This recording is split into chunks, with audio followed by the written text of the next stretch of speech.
Magandang gabi, ating mga kababayan. Ikinalulungkot ko na meron po tayo natanggap na report na meron na pong casualty na Pilipino dito po sa gera na nangyayari sa Middle East. Na-report po sa atin ay namatay po ang isang Mary Ann Velasquez de Vera na tigang Pangasinan. Yung aking initial reaction, siyempre, bilang ama ng probinsya ay masakit. No? Dahil isa na naman po sa ating kababayan, isang Pangasinense ang nasawi sa giyera po doon sa Middle East.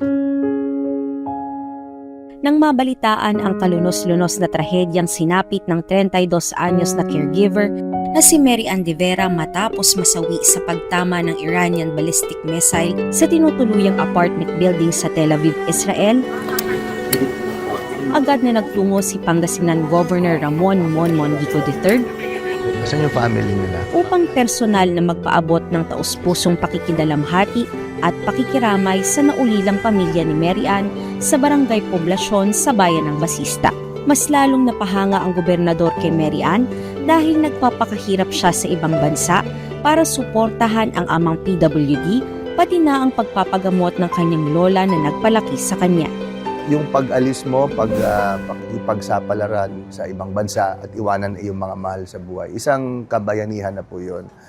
Pero yung malaman mo na sa gitna ng isa pong digmaan at dyan naririnig mo, nawi-witness mo yung mga pagbagsak ng mga missile, mga bomba. Siyempre, yung instinct is yung fear ka agad na aalis ka. Pero yung ginawa niya na hindi niya iniwan ang kanyang inaalagaan na elderly person ay kahanga-hanga po. Lalo-lalo na siyempre, iba yun siguro pagkadugo.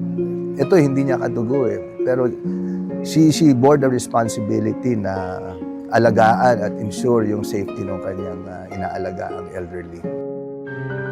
At para maibsan kahit papaano ang bigat ng mga gastusin para sa pag-aasikaso sa pagpapauwi kay Mary Ann, ipinaabot mismo ni Governor Gico ang tulong pinansyal mula sa pamahalaang panlalawigan.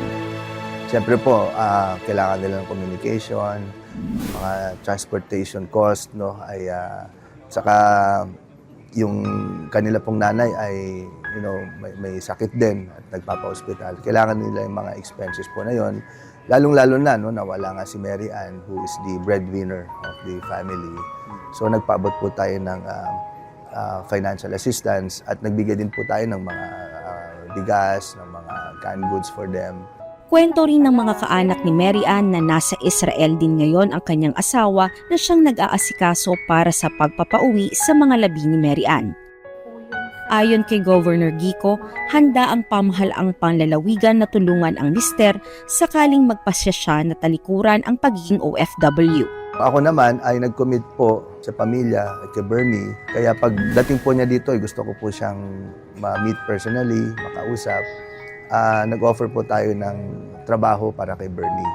No, habang pinag-iisipan niya if he should stay in the Philippines or work again abroad. So habang pinag-iisipan niya, if he decides to come back home, work here for good, may provincial government na tutulong sa kanya sa trabaho. Kasama rin ni Governor Gico ang ilang opisyal ng Department of Migrant Workers at Overseas Workers Welfare Administration ng Region 1, DSWD at LGU Basista para maihatid ang iba't ibang agarang tulong para sa pamilya ni Mary Ann.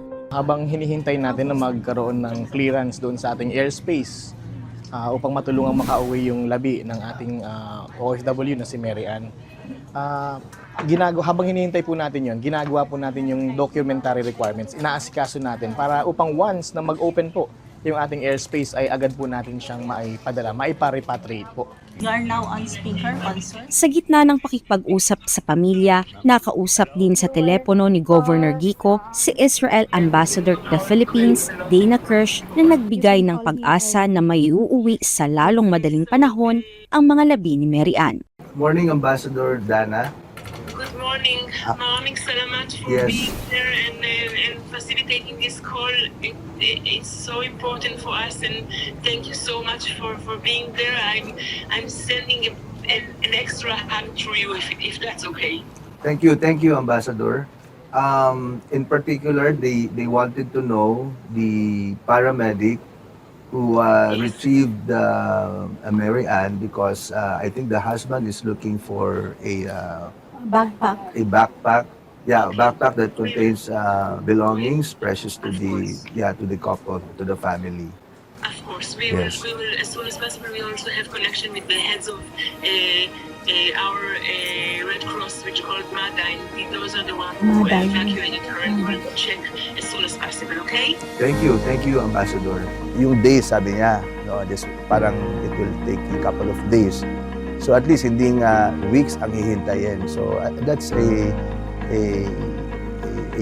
big thing, no? A glimmer of hope for the family.